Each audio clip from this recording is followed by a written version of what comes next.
हरिः ॐ सुहस्तः सुवासाः शूशो नामास्य मृतो मर्त्येषु तन्त्वाहं तथा वेद असावेहि अग्निर्मे वाचिश्रुतः वाग्हृदये हृदयं मयि अहममृते अमृतं ब्रह्मणि वायुर्मे प्राणेश्रुतः प्राणो हृदये हृदयं मयि अहममृते अमृतं ब्रह्मणि सूर्यो मे चक्षुषि श्रुतः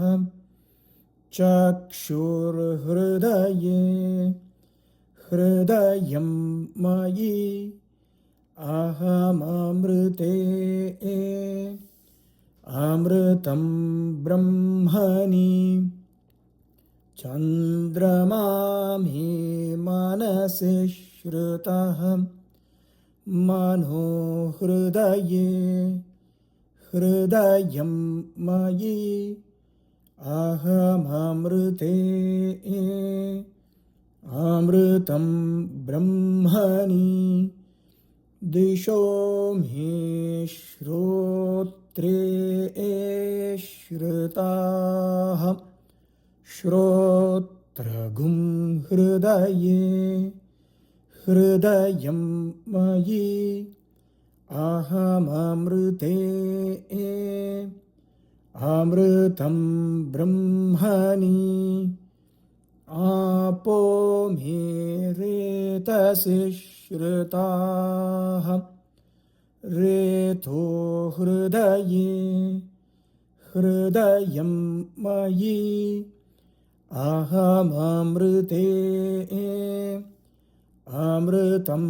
ब्रह्मणि पृथिवी मे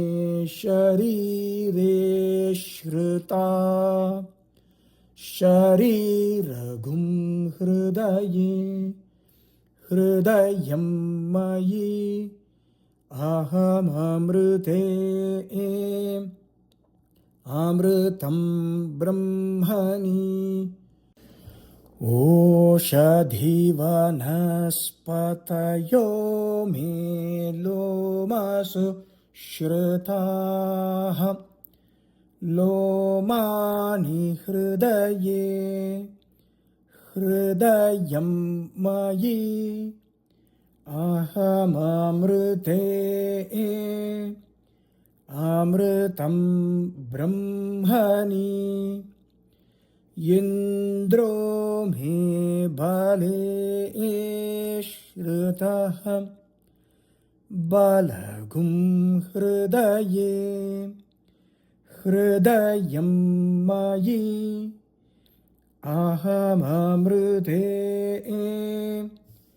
अमृतं ब्रह्मणि पर्जन्यो मे मूर्ध्नि श्रुतः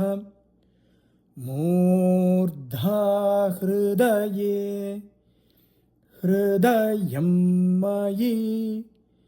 अहममृते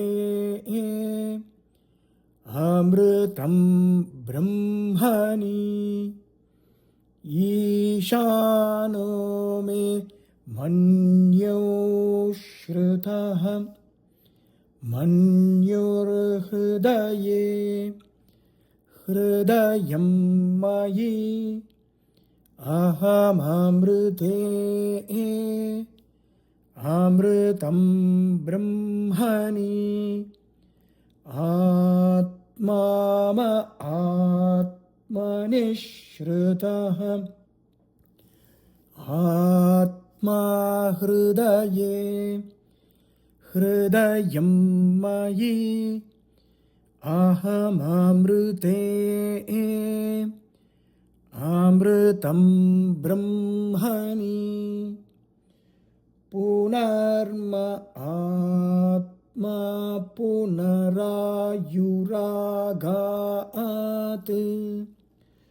पुनः प्राणः पुनराकूतमाघात्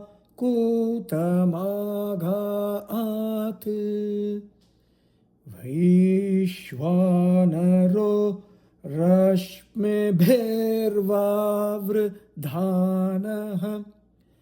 अन्तस्तिष्ठत्वमृतस्य